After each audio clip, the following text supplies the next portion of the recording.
Alors, continue notre cours sur la halakha, ce jour dédié pour la Refroshema de Yosef Ben Victoria. On était donc les voies de Netilat Yadayim. Il y a trois façons préconisées par trois grands de la Torah comment faire Netilat Yadayim. Alors, Yosef il dit le mieux, c'est tu fais Netilat Yadayim quand tu te lèves, tu fais la bracha, la bénédiction directement. Mais il y a un problème. C'est que d'habitude, quand on se lève le matin, on a besoin d'aller aux toilettes. Et faire la bracha quand on a besoin d'aller aux toilettes, c'est un problème. Alors lui dit, tu vas aux toilettes sans faire Netilat Yadayim, et après tu fais Netilat Yadayim avec bracha.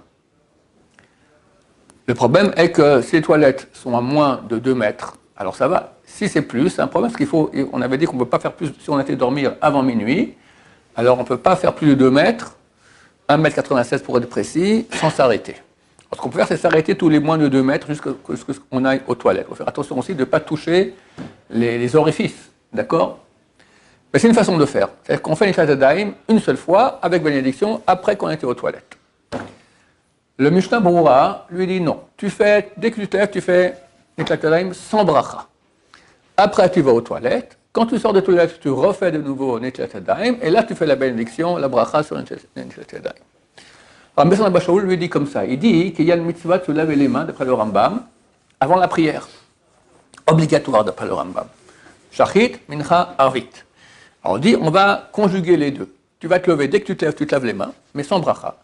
Tu vas aux toilettes, tu t'habilles, tu mets tes chaussures, etc. C'est certain que quand tu t'habilles, tu touches la peau de tes cuisses, par exemple, tu touches les chaussures. Donc il faut faire de toute façon, après cela encore, Netilat Yadayim. Donc, comme dit le Mishnah Berurah, lui dit faire 2 Netilat Yadayim. Une quand je me lève, après je vais aux toilettes, après quand je sors des toilettes, je le fais une deuxième. Forcément, il y aura encore une troisième, parce que je vais m'habiller, je vais toucher les chaussures. Donc d'habitude, on doit se relaver les mains encore une troisième fois. Alors Besson Abba Shaul dit, tu vas faire la bracha à la troisième fois. Tu te laves les mains quand tu te lèves, tu vas aux toilettes, tu te relaves les mains, pas de bracha. Tu t'habilles, quand tu es prêt, prière, tu es bon là tu te laves les mains avec bracha.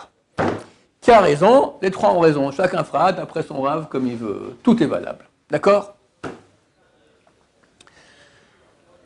Il ne faut pas... Cette eau de Netilat Yadayim est extrêmement impure, surtout si on allait dormir avant minuit.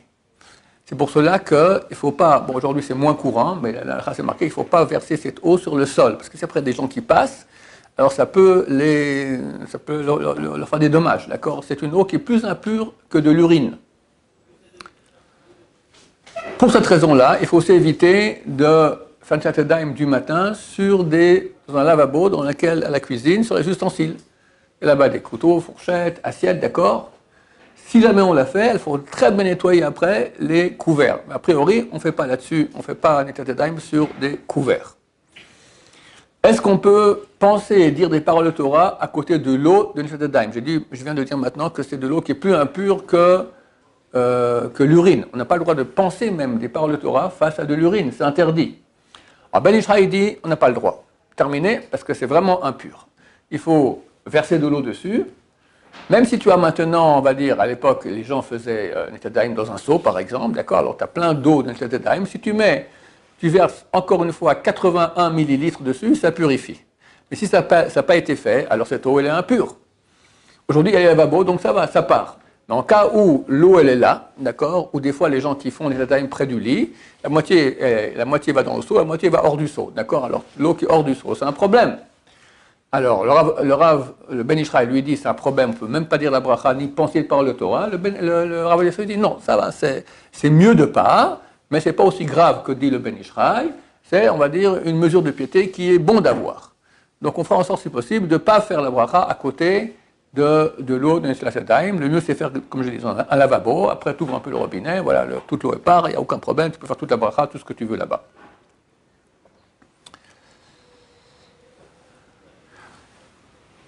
Oui. Et du coup, ça veut dire que si on dort après minuit, on n'est pas... Alors, si on dort après minuit, cette eau-là, elle est beaucoup moins impure.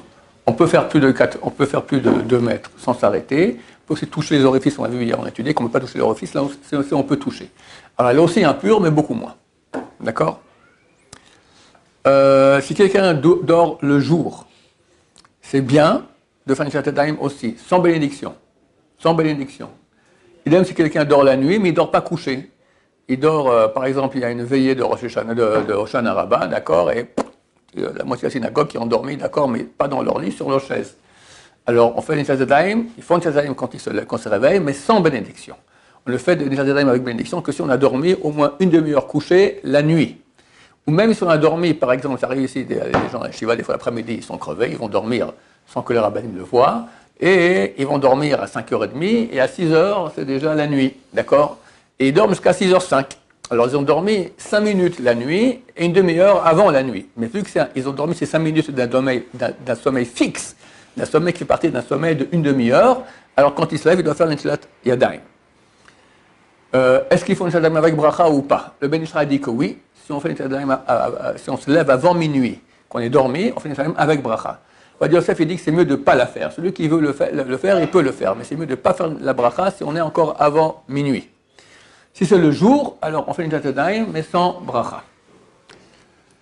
Même si on a dormi 2 heures, comme après le repas de Shabbat, des fois les gens dorment bien, d'accord? Alors on se lève, on fait une Netilat mais sans faire la bénédiction. Si quelqu'un rentre dans les toilettes. S'il rentre complètement dans les toilettes, alors quand il sort, il doit faire les Netilat Yadayim. C'est bien de faire 3 fois avec un ustensile, mais ce n'est pas obligatoire. Il peut faire qu'une fois. Il peut faire même sans ustensile. Il peut faire sous le robinet. Mais c'est bien, pour plus de pureté, de faire avec un ustensile 3 fois. Mais ce n'est pas obligatoire. S'il met que sa main dans les toilettes, par exemple, il veut fermer la porte des toilettes, par exemple, alors, il y en a qui disent qu'il n'y a besoin de rien, comme ça font nos frères Ashkenaz. Mais nous, les Sfaradim, on dit au moins, il y a un avis qui dit au moins la main qui rentre dans la toilette, la laver. Il y en a qui disent qu'il faut laver les 2 mains aussi, parce que tu as été purifié entièrement. Faire attention à cela, parce que beaucoup de gens rentrent dans les toilettes comme ça, ils ressortent et ne se rendent pas compte qu'ils sont impurs. C'est vrai que si on n'a pas le choix, par exemple, quelqu'un qui est en chambre d'hôtel, c'est très rare dans les hôtels que les lavabos soient à l'extérieur de la salle de bain, ils sont dans la salle de bain. Maintenant, toi, tu es au 6e étage, ou au 11e étage, d'accord? Il y a un lavabo qui est hors des toilettes, mais dans le lobby. Il faut descendre, prendre l'ascenseur en pyjama, descendre, faire une Netilat Yadayim là-bas. Bon, c'est pas trop génial. Donc, qu'est-ce que tu fais dans ce cas-là? Tu peux faire une Netilat Yadayim dans les toilettes, sortir à l'extérieur et faire la bracha à l'extérieur. C'est pas génial, parce que par le simple fait que tu rentres dans les toilettes, déjà, il faut refaire une Netilat Yadayim. Donc, toi, tu fais une Netilat Yadayim dans les toilettes, et après tu sors, sans avoir refait une Netilat Yadayim. C'est pas génial du tout, il n'y a pas le choix. Alors, on compte sur un avis qui dit qu'en fait, les toilettes, c'est que la cuvette. D'accord? Là, la Khan, on considère que toute la chambre où il y a la cuvette, c'est les toilettes. Mais on peut compter dans les cas où il n'y a vraiment pas le choix, on peut compter sur l'avis qui dit que c'est que la cuvette. Et dans ce cas-là, donc, dans les toilettes, je suis hors des toilettes. Pas au point où je peux dire des versets, ça en aucun cas, même pas penser des choses Torah, c'est interdit. Je sors à l'extérieur, là-bas, je fais la bracha. Ou bien, tu te laves les mains, tu t'habilles, tu finis, après tu descends en bas dans le lobby ou dans je sais pas où il y a un lavabo là-bas dans l'hôtel, là tu fais la Netilat Yadayim avec bracha, après que tu es entièrement habillé comme il se doit. Comment on fait si on n'a pas de kili? Alors, si quelqu'un n'a pas de kili, n'a pas d'ustensile, il se lave les mains sans l'ustensile mais sans bracha. Et il peut prier comme ça, et après, dès qu'il arrive à un endroit où il y a un ustensile, il fait N'importe quel ustensile, même s'il n'y a pas de hanse ou quoi, genre... Ouais, n'importe quel, un verre, tout ça, il n'y a aucun problème. Encore un dernier cas, on parlera aujourd'hui du cas où quelqu'un est à proximité d'un mort. Même un mort non juif, mais certainement un mort juif, il rend impur au-dessus de lui et dans les 2 mètres autour de lui. Donc, si quelqu'un se trouve à un enterrement et il se rapproche du mort, ou il est dans la même salle où il y a le mort, toute la salle devient impure. Ou il va dans un cimetière et il passe au-dessus de corps de mort ou au-dessus de 2 mètres autour du mort. Dans tous ces cas-là, quand il sort du cimetière ou il sort de l'enterrement, il doit se laver les mains 3 fois de suite par alternance. C'est bien de ne pas s'essuyer les mains. C'est une coutume. Pourquoi? Pour ne pas oublier le mort.